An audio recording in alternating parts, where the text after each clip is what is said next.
China जब देखो लड़ता झगड़ता रहता है, कभी कहीं अटैक करता है, कभी कहीं, पता है ना तुम्हें ये पूरी दुनिया में अपना प्रभुत्व कहीं ना कहीं कोशिश कर रहा है कि मैं नंबर 1 बन जाऊं। इस पूरी दुनिया में जब ये पेंडेमिक आया तो उससे पहले 2019 तक अमेरिका नंबर 1 कंट्री था। पिछले कई सालों से ग्रोथ रेट लगातार ग्राफ बहुत आगे। अब इस चाइना को अमेरिका को पीछे करना था। बहुत लोगों का ये मानना है कि पेंडेमिक में कहीं ना कहीं चाइना का बहुत बड़ा हाथ था। एग्जैक्टली किसी को नहीं पता, पर पेंडेमिक का सबसे तगड़ा नुकसान जो झेला है वो किस देश ने? अमेरिका। आप कभी डेथ रेट का चार्ट निकाल के देखना, गूगल पर है, सबसे ज्यादा लोग कहां के मरे हैं?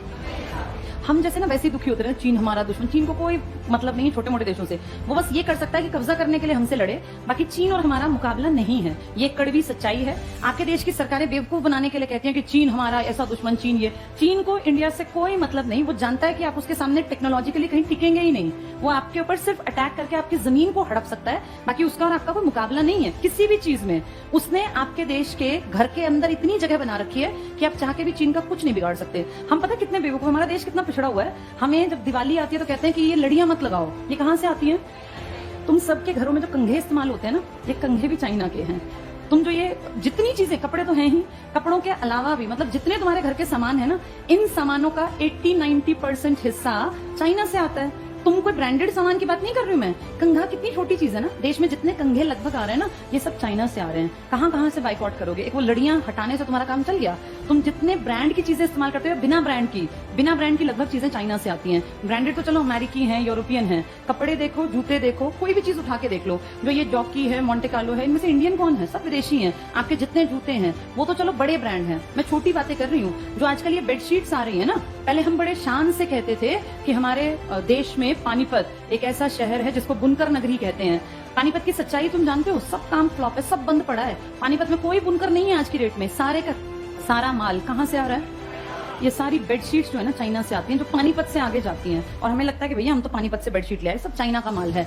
हर जगह चाइना है। किसी मॉल में जाते हो, आप देखते हो लिखा होता है स्टोर 99। इसमें ज्यादातर माल किसका बिक रहा होता है? चाइना का। आपके घर में जितना प्लास्टिक है ना, उस प्लास्टिक का सबसे बड़ा जो मार्केट है आपका देश, वो आया कहां से है? चाइना। तो इसलिए ये लड़ियों वाली एक्टिंग करना हमारा देश बंद करे और असलियत देखे। हम इतने गरीब पता है क्यों होते जा रहे हैं? इंडिया ही क्यों गरीब हो रहा है? तुम आजकल देख रहे हो महंगाई कहां बढ़ गई। जो सामान पिछले साल 250-300 का था ना, वो इस साल में 400, 450, 500 का आने लग गया। ये पिछले एक साल में महंगाई कई गुना बढ़ गई। 100 रुपए, 50 हर चीज पे बढ़ गए। ऐसा क्या हो गया? ऐसी क्या दिक्कत आ गई? तुम्हारे देश में ना सबसे बड़ी बदहाली का कारण क्या है? सरकार जानबूझ के काम नहीं करना चाहती। तुम्हारी जो मैन्युफैक्चरिंग यूनिट है ना, ये धीरे धीरे धीरे करके बंद होती जा रही हैं। किसी देश को अगर सच में आगे बढ़ाना है ना, तो वहां मैन्युफैक्चरिंग यूनिट या बहुत सारी फैक्ट्रीज ये लगानी चाहिए, क्योंकि इनसे लोगों को रोजगार मिलता है। देश को आगे बढ़ाना है तो सर्विस सेक्टर बढ़ाना पड़ेगा, मैन्युफैक्चरिंग बढ़ानी पड़ेगी। तुम्हारे जितने अपने मैन्युफैक्चरिंग के स्टोर थे ना, जहां फैक्ट्री जहां बनता था, ये कंघे भी नहीं बनते हमसे। हड़प्पा वालों के टाइम पे कंघे हमारे पास थे, खुद बनाते थे, नाव बनाते थे। तुम आज सड़कों पे जितनी गाड़ियां देखते हो, देख रहे हो धीरे धीरे मारुति का परसेंटेज घट रहा है। पता है तुम्हें ये बात? पहले मारुति अकेली देश का एक बड़ा परसेंटेज, और मारुति अकेली नहीं थी। मारुति के साथ क्या था? सुजुकी कहाँ की है? जापान की। अब मारुति सुजुकी से ये हीरो होंडा, जापान की तो थी, हीरो मोटोकॉर्प्स जो बन गई है, उसने अपना शेयर वापस ले लिया। आप ये देखो, इसका पहले पूरे मार्केट पे धाक थी और हर घर में जो गाड़ी खड़ी होती थी वो मारुति की थी। धीरे धीरे अब गूगल कर लेना, इसका परसेंटेज पिछले 8 से 10 सालों में घट गया, नीचे आ गया। और अब बाकी जो ब्रांड है ना, इनका परसेंटेज धीरे धीरे बढ़ने लग गया। अब जितनी सड़क पे गाड़ी चलती है तो अलग अलग देखा, अलग अलग कंपनीज की हैं। तो ये सब चीजें जो बाहर से आ रही हैं, आप सोचो जूते ब्रांडेड पहनने लग गए, कपड़े बाहर के आने लग गए, आपकी कंघी भी बाहर की आ रही है। कितना सामान आपका बाहर से, यानी आपकी मैन्युफैक्चरिंग यूनिट बढ़ रही है या खत्म हो रही है? देश को आगे बढ़ाना है तो सबसे बेसिक है कि आपके पास कौन सी यूनिट लगी हुई हो? मैन्युफैक्चरिंग। और आपको ना चाइना ने इतने बड़े लेवल पे बेवकूफ बनाया हमारे देश को, हमें पता ही नहीं चला। आम आदमी इतना पढ़ा लिखा है नहीं। चाइना ने आपके देश में आज से एंट्री नहीं की। चाइना और आप इकट्ठे आगे बढ़ने लगे थे। इनफैक्ट NCERT की किताब में ये लिखा है, 1950 में हम और चाइना बराबर थे। वो हमसे बहुत आगे नहीं था। आप भी अच्छे देशों में थे, अच्छे इन द सेंस आपके अंदर कैलिबर था। 1950 से और आज हम 2022 में हैं। चाइना दुनिया का नंबर 1 देश है और भारत अपनी गरीबी से जूझ रहा है, भ्रष्टाचार से जूझ रहा है। भारत हर घटिया चीज में टॉप में रहता है, चाहे भ्रष्टाचार की लिस्ट बन ले या कोई इस तरह की लिस्ट, उसमें आप सबसे पीछे हो गए अच्छी लिस्ट में, और खराब लिस्ट में आप टॉप 5-7 में आ जाओगे।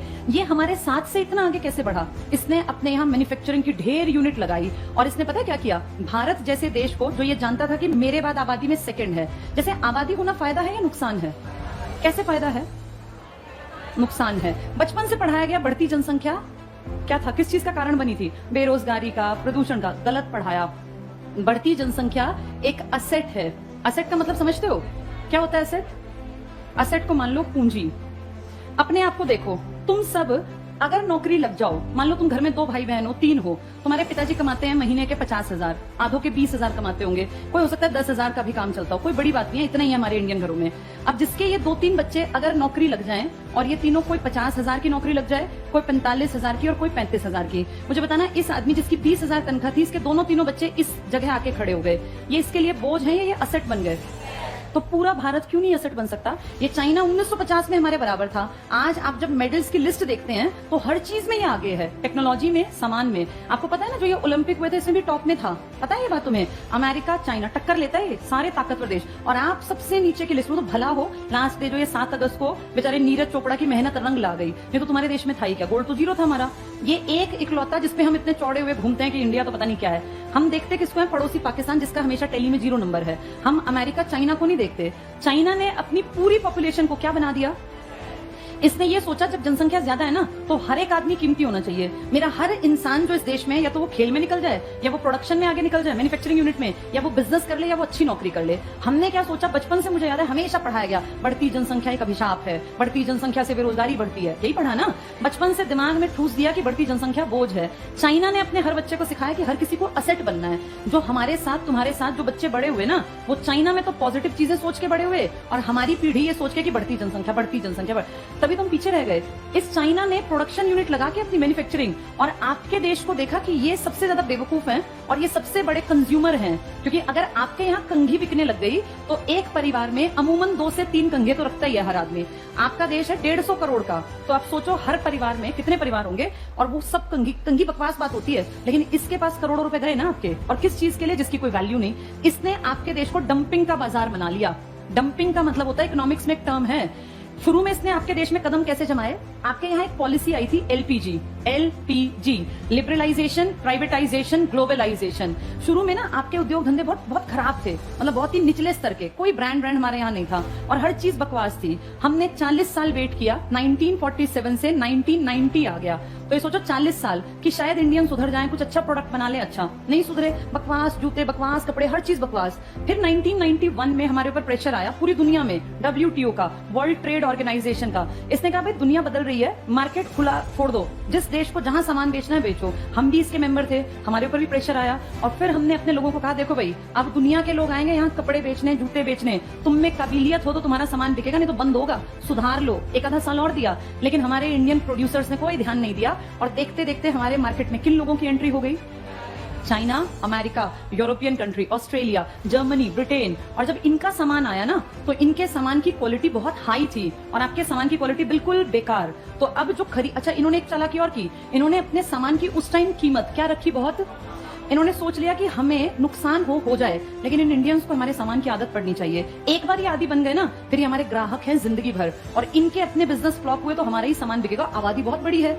अब सोचो अमेरिका किसी 50 लाख की आबादी वाले देश में बिजनेस करे तो उसका कितना बिजनेस चलेगा? सब खरीदे तब भी कुछ नहीं बिकेगा। आपके देश में अमेरिका का कोई सामान बिकने लगे तो आप कितने करोड़ प्लस लेके बैठे हैं? अब 150 करोड़। अगर अमेरिका को 1-2 साल, जियो की तुम्हें ट्रिक समझ में आती है? जियो ने क्या किया पता चला तुम्हें? क्या किया जियो ने? पहले सस्ता, फ्री, पहले सबसे पहले फ्री से क्या हो गई? लोगों को आदत पड़ गई। पहले कभी किसी गरीब आदमी के दिमाग में भी नहीं था कि मोबाइल लूंगा। इस फ्री ने उस गरीब को ग्राहक बनाया। जैसे पहले वो जाल में फंस गया, अब उसको इतने दिन तक फ्री दिया कि उसको हैबिट पड़ जाए कि मुझे गूगल तो छोड़ो, ये क्या है, ये सोशल साइट्स की भैया, व्हाट्सएप, टिकटॉक, खासकर ये सब चीजें, फेसबुक, और ये अब ये सब इतनी आदत पड़ गई कि अब वो ग्राहक हैं। आज इंडिया में लगभग हर किसी के हाथ में मोबाइल है। अगर इसके दाम शुरू से महंगे रखे जाते या फ्री ना होता तो क्या कोई गुब्बारे बेचने वाला, रेहड़ी लगाने वाला, सब्जी बेचने वाला मोबाइल लेता? कोई ना लेता। ये फ्री की आदत से ग्राहक बन गए। ऐसे ही चाइना ने आपको किया। चाइना ने डंपिंग किया आपके देश में। सस्ता सामान 99, 35, मुझे ध्यान है जब मैं छोटी थी, 35 रुपए में कुछ भी सामान ले जाओ घर का, तो लोग इतने पागल हुए, 35 रुपए में, और सच में 35 में सामान देता था। तुम सोचते ऐसा क्यों करता है ये? बड़े होकर जब इकोनॉमिक्स पढ़ी तो समझ में आया कि ये कुछ साल तक इसने अगर करोड़ों रुपए वेस्ट कर भी दिए तो क्या फर्क पड़ा? इसने क्या कर दिया अपने सामान को? यहाँ बनाता, आपके यहाँ फेंक जाता कि चलो जितने बिके बिक जाए, फिर बनाता, उसकी यूनिट चलती रही, आपके यहाँ सामान की आपको आदत पड़ गई, धीरे धीरे आपके सामान जो बनते थे ये बंद होते चले गए और आप डिपेंड हो गए चाइनीज मार्केट पर। और आज ये हालत है कि ना आपका पानीपत का कपड़ा कहीं जाता और ना आपके देश में कंघे बनते, सब ब्रांडेड है। धीरे धीरे करके आपकी सारी मैन्युफैक्चरिंग खत्म। देश आगे बढ़ने के लिए कौन सा सेक्टर जरूरी है? मैन्युफैक्चरिंग। इसीलिए आपका देश रोज और गड्ढे में गड्ढे में गड्ढे में गिरता जा रहा है। अब कोई भी सरकार है, सब झूठे हैं। आम आदमी पार्टी है, मोदी जी हैं, या फिर अपने ये राहुल गांधी, ये सब बकवास कर रहे हैं, सब दिखावटी बातें करते हैं। रियलिटी इकोनॉमिक्स ये बताता है कि जब तक भारत में मैन्युफैक्चरिंग यूनिट्स बहुत ज्यादा नहीं बढ़ेंगी, तब तक आपके देश की प्रगति नहीं हो सकती। और किसी को मतलब नहीं है मैन्युफैक्चरिंग से, सबको अपने पेट भरने से, अपनी जेब भरने से मतलब है। तो जिस दिन ये फैक्ट्रीज और ये सब दोबारा लगेंगी ना, तब देश आगे बढ़ेगा, वरना नहीं।